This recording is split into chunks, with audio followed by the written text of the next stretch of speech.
सजाओल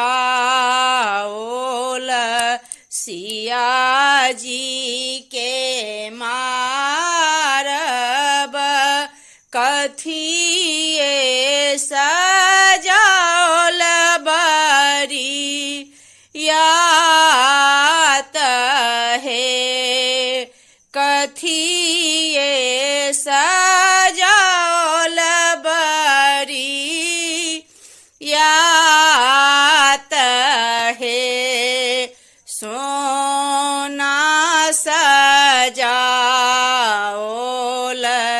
सिया जी के मारब हाथी सजाओल बरी यात है हाथी सजाओल बरी यात है गजमोती चौका से मरबा पुराओल गाय के गोबर अंगनानी पाई है गाय के गोबर अंगनानी पाई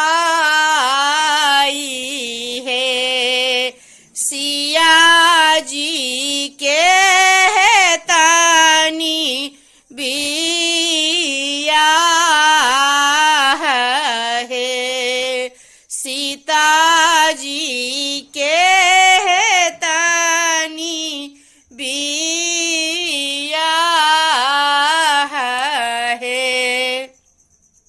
मैथिलगण अपने सब कमरी मैथिली सीता विवाह गीत नीक लागे तो अपने सब लाइक सब्सक्राइब करी कमेंट करी केहन लागल।